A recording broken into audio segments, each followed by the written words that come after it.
ஓகேங்க. நேத்து வந்து பேசிக்ஸ் பார்த்தோம். ஆ இன்னைக்கு வந்து விபிசிலேருந்து ஸ்டார்ட் பண்ணிடலாம். ஆ நேத்து நான் சொன்ன மாதிரி தான். விபிசியோட ப்ரீரெக்வசைட்ஸ் வந்து நெட்வொர்க்கோட ஐடியா இருக்கும். நெட்வொர்க் ஐபி ரேஞ்சஸ் ஐடியா இருக்கும். ஸோ நான் ஜஸ்ட் ஏற்கனவே உங்களுக்கு ஒரு பேசிக் தெரியும்னு நினைக்கிறேன். ஸோ அதனால ஒரு ஹை லெவல் ஓவர்வியூ குடுத்துர்றேன்.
ஓகேங்க. ஸோ ஏடபிள்யூஎஸ பொறுத்தவரைக்கும் இல்ல ஜென்ரலா நெட்வொர்க்கிங் பொறுத்தவரைக்கும் பார்த்தீங்கன்னா, நம்மகிட்ட 2 ஐபி அட்ரஸ் ரேஞ்சஸ் இருக்கு. Class A sorry IP version 4 and IP version 6ன்ற மாரி. ஐபி வெர்ஷன் 4 பொறுத்தவரைக்கும் நம்மகிட்ட இப்ப கரண்ட்டா யூஸ் பண்றது எல்லாமே ஐபி வெர்ஷன் 4 தான். சில டைம் வந்து ஐபி வெர்ஷன் 6ம் சில ப்ராடக்ட்டுக்கு யூஸ் பண்றாங்க. ஐபி வெர்ஷன் 6 நீங்க எனேபிள் பண்ணீங்கன்னா, உங்க அப்ளிகேஷனுக்கு அதுக்கான டிஎன்எஸ் மேப்பிங், அதோட டிஎன்எஸ் என்ட்ரி எல்லாமே செப்பரேட்டா இருக்கும். நார்மலா நம்ம யூஸ் பண்ற மாரி இருக்காது. அ அதே மாதிரி வந்து அ இப்ப நீங்க கனெக்ட் பண்ற போத் த பாயிண்ட்ஸும் வந்து ஐபி வெர்ஷன் சேம் வந்தா தான் கனெக்ட் ஆகும். ஃபார் எக்ஸாம்பிள் ஆ இப்ப வந்து நான் வந்து ஐபி வெர்ஷன் 4 யூஸ் பண்றேன்னு வச்சுக்கங்களேன். நீங்க வந்து லேப்டாப்ல ஐபி வெர்ஷன் 6 யூஸ் பண்ணா, என்னால அக்சஸ் பண்ண பட் சில ரூல்ஸ் ஒர்க் ஆவாது. எக்ஸாம்பிள் இப்ப சில நாளா என்ன ஆகுதுன்னா, லேப்டாப்ல நீங்க மொபைல் டிவைஸ மூலியமா இன்டர்நெட் கனெக்ட் பண்ணீங்கன்னா, மொபைல் டிவைஸ் சில டைம் வந்து ஐபி வெர்ஷன் 6 குடுக்குறாங்க. காஸ்ட் எஃபெக்டிவா. அது குடுக்கும்போது என்ன ஆகுதுன்னா, இப்ப வந்து நீங்க என்னோட ஏடபிள்யூஎஸ் சர்வர நீங்க கனெக்ட் பண்ண விரும்புறீங்க அப்டின்னா, நீங்க உங்க லேப்டாப்ல ஐபி வெர்ஷன் 6 என்னோட ஏடபிள்யூஎஸ் சர்வர் வந்து ஐபி வெர்ஷன் 4. அதே மாதிரி நான் அதுக்கு யூஸ் பண்ற செக்யூரிட்டி குரூப் ஃபயர்வால் யூஸ் பண்றோம்ல, அதுவும் ஐபி வெர்ஷன் 4. அத தான் நான் யூஸ் பண்றேன். அதுல தான் நான் அன்பிளாக் பண்ணியிருக்கேன் அப்டின்னா, நீங்க கனெக்ட் பண்ண அலோ பண்ணாது. உங்க ஐபி வெர்ஷன் 6 நான் எக்ஸ்க்ளூசிவா ஒரு செக்யூரிட்டி குரூப் போட்டு நான் அன்பிளாக் பண்ணத தவிர்த்து, டைரக்ட்டா கனெக்ட் ஆவாது. இது இது இது மாதிரி ஐபி வெர்ஷன் 6 சில சூழ்நிலையில வந்து யூஸ் பண்றாங்க. யூஸ் பண்ணலன்னு சொல்ல, சில சூழ்நிலையில யூஸ் பண்றாங்க. ஐபி வெர்ஷன் 4 விட்டு ஐபி வெர்ஷன் 6 போனதுக்கு காரணம் வந்து, இது வந்து நம்மளுக்கு 4 பில்லியன் தான் இருக்கு. மக்கள் தொகை கனெக்ட் பண்ணும்போது அது ரொம்ப கம்மி. ஆ அது மாதிரி என்ன ஆச்சுன்னா, அது வெறும் சிஸ்டத்துக்கு மட்டும் இல்ல. இப்ப இன்டர் சேட்டலைட் கம்யூனிகேஷன் பிராட்காஸ்டிங்காகவும், அப்புறம் ஐஓடி இன்டர்நெ அ அ ஆமா. IoT internet on things broadcast பண்றதுக்கு, அப்புறம் நெறைய டிவைஸ்க்குமே இப்ப யூஸ் பண்ண ஆரம்பிச்சுட்டாங்க. ஸோ அது ஐபி வெர்ஷன் 6 வந்து ஆல்மோஸ்ட் எக்ஸாஸ்ட் ஆகப்போகுது. ஐபி வெர்ஷன் 4 வந்து ஆல்மோஸ்ட் எக்ஸாஸ்ட் ஆகப்போகுது. அதனால தான் இப்ப ஐபி வெர்ஷன் 6 ட்ரை பண்றாங்க. பட் ஸ்டில் இப்பயுமே அது ரொம்ப கம்மியான பீப்பிள் தான் யூஸ் பண்ணின்னு இருக்காங்க. அதிகமா யூஸ் பண்ணல. ஏன்னா ஐபி வெர்ஷன் 6 வந்து ஆல்மோஸ்ட் மோர் தென் ட்ரில்லியன்ல இருக்கு. ஸோ ட்ரில்லியன்னும்போது நமக்கு ரொம்ப அதிகமாவே நம்ம யூஸ் பண்ணலாம் அப்படின்ற மாரி இருக்கு. ஸோ, இப்ப நாம யூஸ் பண்றது வந்து AWS பொறுத்தவரைக்கும், ஆ ஆ நம்ம யூஸ் பண்றது வந்து மோஸ்ட்டா ஐபி வெர்ஷன் 4 தான். இந்த ஐபி வெர்ஷன் 4 இந்த 4 பில்லியன் ஐபி அட்ரஸ்லயும் 2 மெயின் கேஸஸ் இருக்கு. ஒண்ணு வந்து private IP address, public IP address. பொதுவா வந்து 2 கம்ப்யூட்டர் வந்து கனெக்ட் பண்ணணும்னா, அந்த 2 கம்ப்யூட்டருக்கும் வந்து ஒரே ஐபி அட்ரஸ் இருக்கக்கூடாது. டிஃபரெண்ட் ஐபி அட்ரஸ் இருக்கணும். ஆ அதாவது வந்து இப்ப நீங்க அதான் 2 பேருக்கும் ஒரே நேமா தான் நம்ம கால் பண்ணா யார் திரும்புறா அப்படின்றது தெரியாது. அதே மாரி கான்செப்ட் தான் இதுக்கும். 2மே வந்து டிஃபரெண்ட் ஐபி அட்ரஸ் இருந்தா தான் கனெக்ட் பண்ணும். அதே மாதிரி இந்த ஐபி வெர்ஷன் 4ல வந்து நம்மகிட்ட multiple class A, class B, class C, class டின்னு. ஒரு கிளாஸ்க்குள்ள இருக்கிற இந்த கிளாஸ்க்குள்ளேயே மல்டிபிள் நெட்வொர்க்ஸ் இருக்கு. ஆ இப்ப இதுல பார்த்தீங்கன்னா, ஒரு நெட்வொர்க்ன்றது உங்களுக்கு தெரியும். இப்ப 1.0 டாட்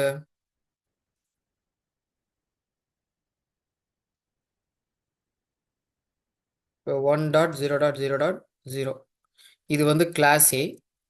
இதோட சப்நெட் மாஸ்க் வந்து 255.255.255.0. சாரி, இது கிளாஸ் ஏ. சாரி, கிளாஸ் ஏ வந்து 255.0.0. இத வந்து நம்ம இன்னும் டீப்பரா போனா நெறைய எக்ஸ்ப்ளைன் பண்ற மாரி இருக்கும். இது வந்து பைனரி ஏன் இந்த 255 வருதுன்றது. இந்த 255 என்ன மீன் பண்ணுதுன்னா, அ எ சரி, இந்த 1 மட்டும் எக்ஸாம்பிள் சொல்றேன். இப்ப இந்த 1 இருக்குல்ல, இத வந்து 32 பிட்டுன்னுவாங்க. இப்ப இந்த ஐபி அட்ரஸ் வந்து இப்ப இது இருக்கிறது வந்து ஆ அ அ நம்பர்ஸ்ல இருக்குல்ல. இது வந்து நம்ம டெசிமல்ல பைனரியா கன்வெர்ட் பண்ணுவாங்க. இது பைனரியா கன்வெர்ட் பண்ணா டாட் 2, 3, 4, 5, 6, 7, 8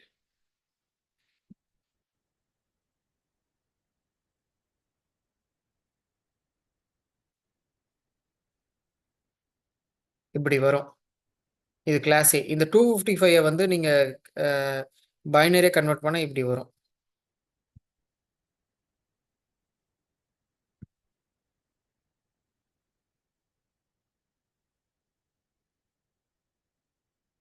ஸோ இது என்ன மீன் பண்ணுதுன்னா, எங்க 11 வருதோ, அந்த அந்த காலம் சேஞ்ச் ஆச்சுன்னா, அது வேற ஒரு நெட்வொர்க். பொதுவா 2 சிஸ்டம் வந்து கம்யூனிகேட் பண்ணுமா, 2மே ஒரே நெட்வொர்க்ல இருக்கணும். வேற நெட்வொர்க்ல இருந்துச்சுன்னா, 2 டிவைஸும் டைரக்ட்டா கனெக்ட் பண்ண முடியாது. அதுக்கு வந்து ரவுட்டர்ஸ் யூஸ் பண்ணணும். ரவுட்டர்ஸ்ன்னு ஒரு டிவைஸ் யூஸ் பண்ணணும். ஸோ இது இப்போதைக்கு நீங்க என்ன அண்டர்ஸ்டாண்ட் பண்ணீங்கன்னா, இது 2மே ஒரே நெட்வொர்க்ல இருக்கு. ஏன்னா, இப்ப இது இது ஒரு நெட்வொர்க்கு. இப்ப இது இது 1.0.0.0ன்னு சொன்னேன்னா, 2வது வந்து இப்ப 000010 இது வந்து 2. இது 2 டாட் நெட்வொர்க். இது எல்லாமே ஒரே நெட்வொர்க்ல இருக்கு. சாரி, இல்லைங்க, தப்பா போட்டேன்.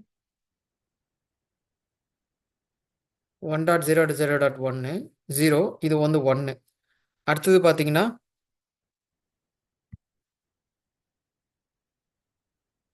10. இது மாரி போனா இந்த காலம் வந்து சேஞ்ச் ஆகல. இந்த காலம் வந்து சேஞ்சே ஆகல. பார்த்தீங்களா, இது 1, 1, 1 தான் வருது. இது எப்ப சேஞ்ச் ஆகும்னா, இதோட அடுத்த சீரிஸ் வந்து 0000.10ன்னு மாறும். அப்ப வந்து சேஞ்ச் ஆகும். அதாவது வந்து அது என்ன ஐபி அட்ரஸ்னா 1 2.0.0.0. இப்பதான் இது சேஞ்ச் ஆகும். அப்ப வேற நெட்வொர்க் போச்சுன்னா 2 கம்ப்யூட்டர் கனெக்ட் ஆவாது. அப்ப அதுதான் நடுவுல ரவுட்டர் இதெல்லாம் தேவை. ஓகே. இது இதுவரைக்கும் இது போதும்னு நெனைக்கிறேன். ஸோ நம்ம ஐபி அட்ரஸ பொறுத்தவரைக்கும் நம்மகிட்ட மல்டிபிள் கிளாஸஸ் இருக்கு. Class A, class B, class C, class D அது மாரி இருக்கு. கிளாஸ் ஏ பொறுத்தவரைக்கும் அதோட ஐபி ரேஞ்சஸ் வந்து இந்த 1.0 சீரிஸ்லேருந்து இந்த 1 டாட் சீரிஸ்லேருந்து சாரி 0.0.0லேருந்து 127.255.255 இது வரைக்கும் இருக்கிற ஐபிஸ் வந்து கிளாஸ் ஏ. இதில் டோட்டலாக வந்து கிட்டத்தட்ட 2 கோடி ஐபிஎஸ் வரும்னு நினைக்கிறேன். ஒரு நெட்வொர்க்கில் வந்து 2 கோடி ஐபி. ஸோ ஆமாம், சாரி, 1.5 கோடி ஐபி வரும். ஓவராலாக இது தெரில. ஓவராலாக இதில் தான் கொஞ்சம் 2 பில்லியன் கிட்ட வரும்னு நினைக்கிறேன் ஐபிஎஸ். பெரிய நெட்வொர்க் வந்து கிளாஸ் ஏ தான். ஏன்னா இதோட நெட்வொர்க் வந்து பார்த்தீங்கன்னா, இப்போ இது 1.2.1.00ன்னு இருக்குல்ல, இது எப்படி வரும்னா 1.0.0.1 1.0.0.2 இது மாதிரி 1.0.0.255 வரும். அது வந்து 1.0.1.0 0 இப்படி நெட்வொர்க் மாறிக்கினே இருக்கும். இது எது வரைக்கும் வந்தால் 1.255.255.255 இது முடிகிற வரைக்கும் இருக்கும். இது கிளாஸ். ஏன்னா இது வந்து ஃபர்ஸ்ட் பார்ட் மட்டும் தான் நெட்வொர்க், மற்றதெல்லாம் ஹோஸ்ட். ஒரு நெட்வொர்க் மட்டும் இருக்கிறதுனால இதோட டோட்டல் ஐபி ரேஞ்சஸ் கவரேஜஸ் வந்து நிறையா இருக்கும். இப்போ டோட்டலாக பார்த்தீங்கன்னா டோட்டல் ஐபி பார்த்தீங்கன்னா 255.255.255 இவ்வளோ ஐபிஎஸ் இதுக்கு இருக்குது கிளாஸ். அதனால பெரிய கிளாஸ். அவ்வளோ சீக்கிரம் ஒரு கம்பெனி வந்து இந்த கிளாஸை யூஸ் பண்ண மாட்டாங்க. ஏன்னா அது ஒரு பெரிய நெட்வொர்க். ஏன் பெரிய நெட்வொர்க் யூஸ் பண்ண மாட்டாங்கன்னா, பொதுவாக வந்து ஒரு நெட்வொர்க்கில் டிவைஸு தன்னைத்தானே வந்து அப்பப்போ சோதிச்சு பார்க்கும். அது எப்படின்னா, அதில் கனெக்ட் ஆகிற எல்லா இன்ஸ்டன்ஸ்க்கும் வந்து அலை சிக்னல் அனுப்பி பார்க்கும். அலை சிக்னல் எதுக்குன்னா, இப்போ ஒரு ரவுட்டர்ஸ் இருக்குன்னு வச்சுக்கோங்க, ஒரு சுவிட்ச் இருக்குது உங்கள் வீட்டில், 10 கம்ப்யூட்டர் இருக்குன்னு வச்சுங்களேன். அந்த 10 கம்ப்யூட்டருக்கும் எது எது வந்து ஆன்லேயே இருக்குன்றது அதுக்கு எப்படி தெரியும்? டிவைஸ்க்கு தெரியும். இப்போ நீங்கள் வந்து ஒரு ஒரு கம்ப்யூட்டர்லேருந்து இன்னொரு கம்ப்யூட்டர் கனெக்ட் பண்ண ட்ரை பண்ணுறீங்க. உங்கள் கனெக்ஷன் வந்து உங்கள் லேப்டாப்லேருந்து சுவிட்சுக்கு போகும். சுவிட்ச் தான் இன்னொருத்தர் கனெக்ட் பண்ணுதுன்னு வச்சுங்களேன். அப்போ சுவிட்சுக்கு தெரியணும்ல. இப்போ நீங்கள் வந்து பி பர்சன்ட்ட பேசுனா பி யாருன்னு அதுக்கு தெரியணும். அப்படி தெரியலனா அதான் அனுப்ப முடியாது. அப்போ பி யாருன்றது இந்த மொமெண்ட் நீங்கள் ரிசீவ் பண்ணும்போது அதை செக் பண்ணாது. அது ஏற்கனவே வந்து ஒரு பீரியட் ஆஃப் டைமில் வந்து செக் பண்ணி அது பி எதுன்னு அது ரிஜிஸ்டர் பண்ணி வச்சுருக்கோம். ஸோ அதனால தான் வந்து கிளாஸ் ஏக்கு நீங்கள் ஏ மிஷின்லேருந்து சென்ட் பண்ணும்போது பீன் எதுன்றது பார்த்து அதை ரெஃபரன்ஸ் பண்ணி பண்ணும். ஸோ இது மாதிரி ப்ராட்காஸ்ட் பண்ணுறது வந்து ஒரு சின்ன சுவிட்சுக்கு ஓகே. இப்போ நீங்கள் ஏடபிள்யூஎஸ் மாதிரி இருக்கிற ஒரு க்ளவுடில் இந்த சுவிட்சஸ்ன்றது வந்து வெர்ச்சுவல் சுவிட்ச். அது எவ்வளோ பெருசாக வேணால் இருக்கலாம். ஸோ அப்படின்னும் போது இப்போ இந்த மாதிரி 1.5 கோடி ஐபிக்கு நீங்கள் வச்சுக்கணும்னு வச்சுங்களேன், 1.5 கோடி மிஷினும் அது யாருன்னு பார்த்து செக் பண்ணிக்கினே இருக்கும். ஸோ இது வந்து நெட்வொர்க் பேண்ட்வித்தையும் அஃபெக்ட் பண்ணும், நிறைய கொலிஷன்ஸ் எடுத்துகிட்டு வரும். ஸோ அதை அவாய்ட் பண்ணுறதுக்காக நெட்வொர்க் எப்பயுமே ஸ்மாலாக வைப்பாங்க. இப்போ கிளாஸ் ஏ பொறுத்த வரைக்கும் இது பெரிய ஐபி. கிளாஸ் பி பொறுத்த வரைக்கும் பார்த்தீங்கன்னா, இப்போ அதோட ரேஞ்சஸ் வந்து இது 128லேருந்து 190 வாட். இது கிளாஸ் பி. இதில் வந்து 2 நெட்வொர்க் இருக்குது. 2 நெட்வொர்க் அப்படின்னா, இப்போ ஃபார் எக்ஸாம்பிள் 172.168.1.0ன்னு வச்சுங்களேன். 172.168.255.255 இது வரைக்கும் இது ஒரு கிளாஸு. அடுத்த கிளாஸ் எப்போ மாறினா 172.169 தான் மாறும். ஏன்? இதுக்கோட சப்நெட் மாஸ்க் வந்து 255.255.0.0 இதான் இதோட சப்நெட் மாஸ்க். இது வந்து கிளாஸ் பி. அதேமாரி கிளாஸ் சியும் ஒன்று இருக்குது. கிளாஸ் சிக்கு வந்து இப்படி வரும். கிளாஸ் சி பார்த்து 190.168.1.0ன்னு வச்சுங்க. இதோட சப்நெட் மாஸ்க் வந்து 255.255.255.0. இப்போ இதுவும் அதே மாதிரி தான் 192.168.1.255 இது வரைக்குமே ஒரு கிளாஸ். ரெண்டாவது கிளாஸ் வந்து 190.168.2.0 போனவே இன்னொரு கிளாஸ் வந்துடும். அப்போ இது டோட்டலாக வந்து 255 ஐபி தான் இருக்குது. அதனால இதான் கிளாஸ் சி வந்து இருக்கிறதுலே ஸ்மால். அதோட கொஞ்சம் பெருசு வந்து கிளாஸ் பி.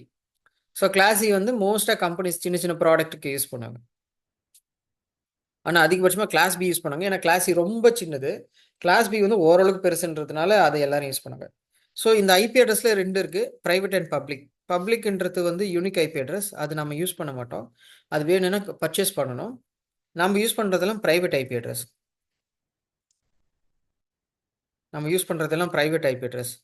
இதில் கொடுக்கலன்னு நினைக்கிறேன். இதில் மென்ஷன் பண்ணல. ப்ரைவேட் ஐபி அட்ரஸ் எப்படி இருக்குன்னா, கிளாஸை பொறுத்த வரைக்கும் 10.0.0.10 இது வந்து தான் ப்ரைவேட் ஐபி அட்ரஸ். இதோட எண்ட் பாயிண்ட் வந்து 255.255.255 இது வந்து கிளாஸோட ப்ரைவேட் ஐபி அட்ரஸ். இதுதான் நம்ம நாம் யூஸ் பண்ண போகிற ஐபி அட்ரஸ் இதுதான். கிளாஸ் பி பொறுத்த வரைக்கும் 172.168.0.0லேருந்து 170.168.255.250 இது வந்து கிளாஸ் பி. இதில் இருக்கிற ஐபி அட்ரஸ் வந்து கிளாஸ் பி. கிளாஸ் சி வந்து 190.168.1.0லேருந்து 192.168. ஆக்சுவலாக இதில் வந்து கொஞ்சம் பெருசு 168.0.0. இல்லை, இந்த 168 சீரீஸ் ஃபுல்லாகவே வரும். 0லேருந்து 190.168.255.255 இது ஃபுல்லாக கிளாஸ் சி. இந்த ரேஞ்சஸ் வந்து ஆல்மோஸ்ட் லைக் கிளாஸ் சி. இல்லை, இது வந்து கிளாஸ் யூஸ் பண்ணுற ஐபி ரேஞ்சஸ். ஸோ இதில் வந்து கொஞ்சம் சின்ன ஐபி அட்ரஸஸ். ஸோ இதுதான் வந்து ப்ரைவேட் அண்ட் பப்ளிக் ஐபி அட்ரஸோட இதுங்க. இப்போ நாம் வந்து ஒரு நெட்வொர்க் எடுக்க போகிறோம் அப்படின்னா பொதுவாக கம்பெனிஸில் பார்த்தீங்கன்னா ஒரு ப்ராடக்ட் வரப்போகுது, ஒரு ப்ராடக்ட் க்ரியேட் பண்ணுறாங்கன்னா அதை வந்து அந்த அந்த மொமெண்ட்டில் வந்து நெட்வொர்க் டிசைன் போடுவாங்க, லேஅவுட் போடுவாங்க. இப்போ எப்படின்னா ஒரு புது ப்ராடக்ட் வரும்போது அதுக்கு நிறைய காம்பனன்ட்ஸ் வரப்போகுது, நிறைய சர்வர்ஸ் க்ரியேட் பண்ண போகிறோம். சர்வர், டேட்டாபேஸ் எல்லாமே எல்லாத்துக்குமே வந்து ஒரு ஐபி அட்ரஸ் தேவைப்படும். அப்போ நம்ம நெட்வொர்க் க்ரியேட் பண்ணும்போது ப்ராப்பரான நெட்வொர்க் க்ரியேட் பண்ணணும். தப்பாக நெட்வொர்க் க்ரியேட் பண்ணிட்டோம்னா ஏடபிள்யூஎஸ் இதுக்கப்புறம் நம்ம பார்க்க போகிறதுலாம் ஏடபிள்யூஎஸ் பெர்ஸ்பெக்டிவில் ஐபி அட்ரஸ் வந்து ரொம்ப கம்மியாக பண்ணாலும் ஃபியூச்சர் எக்ஸ்பேண்ட் பண்ணுறது ரொம்ப டஃப்பாக இருக்கும். அதனால் அது கரெக்டாக பிளான் பண்ணணும், எவ்வளோ ஐபி அட்ரஸ் தேவைன்றது பண்ணணும். பெருசாக இருக்கக்கூடாது, சின்னதாகவும் இருக்கக்கூடாது.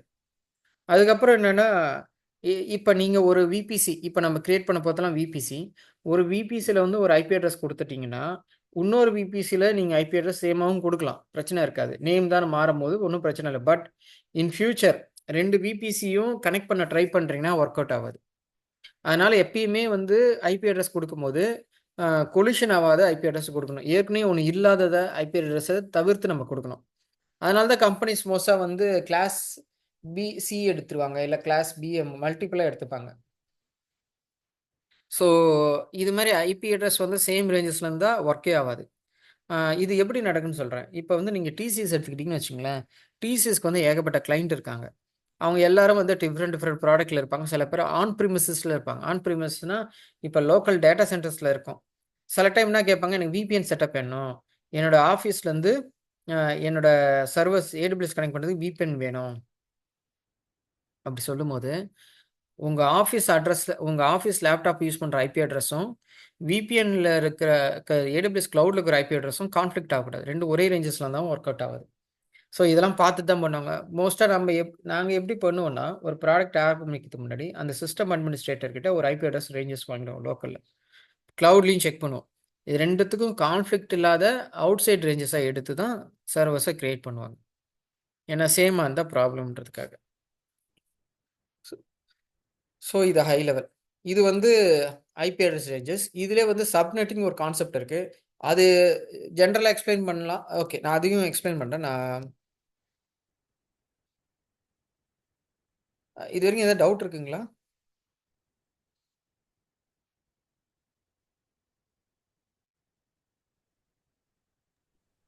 இல்ல பிரவீன்.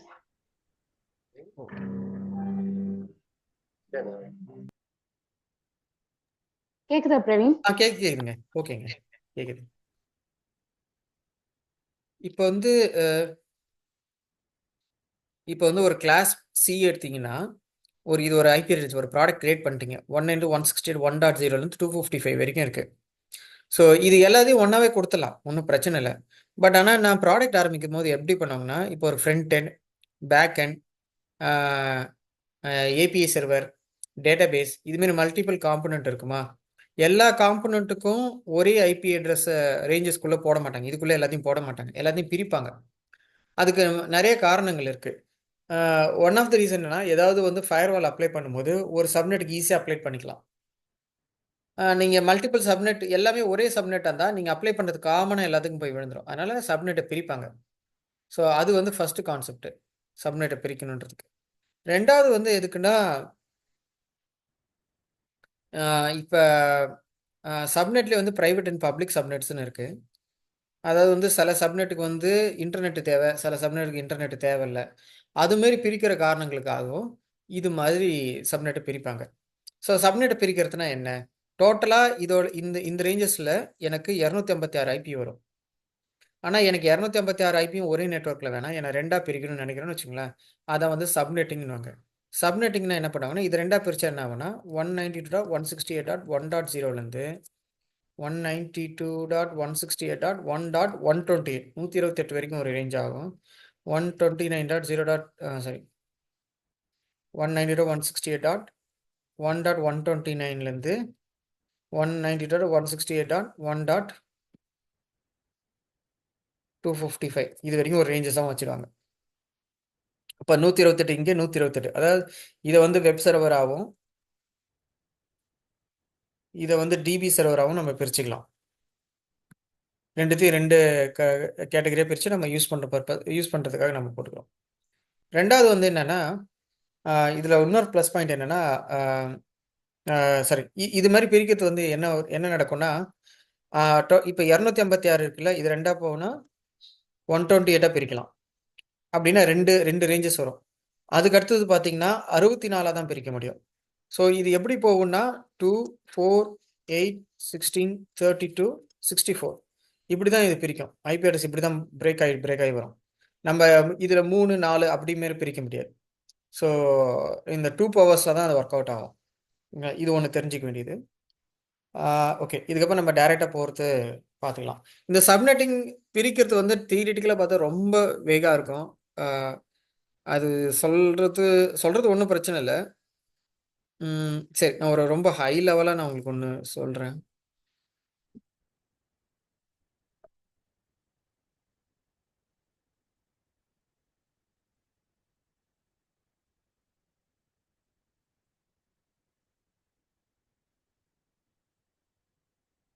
இப்போ இந்த ஐபி இருக்குது பார்த்தீங்களா, இதோட சப்நெட் கிளாஸியோட சப்நெட் மாஸ்க் வந்து 255.255.255.0. இதுதான் இதோட ஐபி ரேஞ்சஸ். இது வந்து இது அதாவது இதுன்னா இது அப்படியே நீங்கள் பைனரியாக கன்வெர்ட் பண்ணுறீங்கன்னு வச்சுங்களேன்.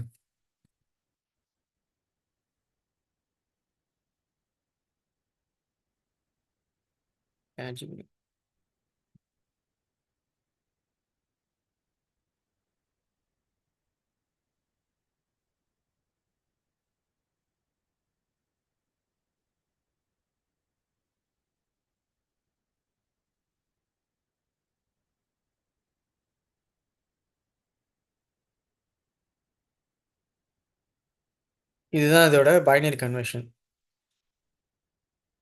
இந்த 192 பைனரி கன்வெர்ட் பண்ணால் எப்படி வரும்? இது வந்து எப்படின்னா, இது 192 168.1.0. இதில் வந்து நான் என்ன சொல்றேன்னா, இது வந்து 255.255.255 சொல்லிட்டேன்னா, அப்போ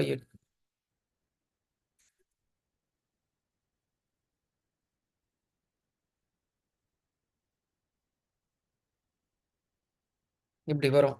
இப்போ இதில் வந்து என்ன சொன்னேன், இந்த ஒன் சீரிஸ் இந்த ஒன்று எங்கே மாறுதோ அது வந்து வேற ஒரு நெட்வொர்க் சொன்னா. இப்போ எல்லாம் இது ஒரே நெட்வொர்க், எல்லாமே 0 0. இது மாறவே இல்லை. இது வந்து 1, இது வந்து இது வந்து 0, இது வந்து 1, இது வந்து 2, இதுமாரி மாறிக்கினே இருக்குமா? இது எப்போ வந்து இது மாறும்னா, இதில் வந்து 127 இருக்குல்ல, இங்கே நம்ம சொன்ன சீரீஸு ரெண்டாக பிரேக் பண்ண 127 வரைக்கும்னு சொன்னால 127 எப்படி வரும்னா இப்படி வரும். பைனரியாக கன்வெர்ட் பண்ணிங்கன்னா 128 எப்படி வரும்னா இப்படி வரும். ஸோ அப்போ 127 வரைக்கும் இந்த ஃபஸ்ட்டு சீரீஸ் வந்து மாறலை. 128ல் இந்த ஃபஸ்ட்டு சீரீஸ் மாறிடுச்சு. அப்போ இந்த காலம் இருக்குல்ல, ஃபஸ்ட்டு காலம், இதையும் நம்ம ஒன்றா டினோட் பண்ணிட்டோம்னா நமக்கு வந்து இது வந்து வேற ஒரு நெட்வொர்க்காக மாறுன்றத இதை ஒன்றா மாற்றினா என்ன ஆகும்னா,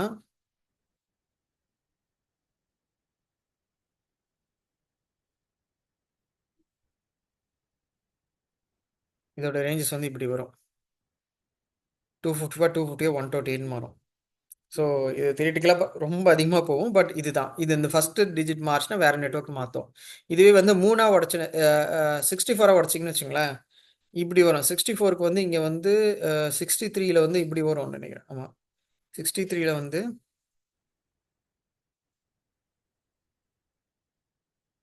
00, 11. அடுத்த சீரீஸ் வந்து 01 இப்படி வரும். 64 இப்படி வரும். ஸோ இப்போ 2 டிஜிட்டை வந்து நீங்கள் டினோட் பண்ணீங்க, 2 டிஜிட் ஒன்றா ஆக்கிட்டிங்கன்னா அது 64. அது வந்து 4ஆக உடச்சிங்கன்னா அதுக்கு இப்படி வரும். ஸோ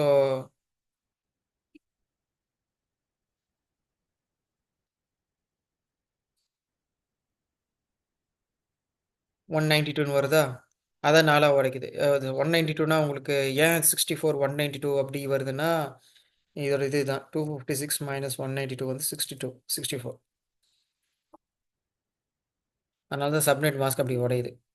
சரி, நம்ம உள்ள டைரெக்டாக போயிடுவோம். இது ரொம்ப இதே பார்த்துன்னு தான் நிறைய போகும். நான் ஒரு புது லிங்க் கொடுத்துறேங்க. இது நிற்க போகுது அதனால்.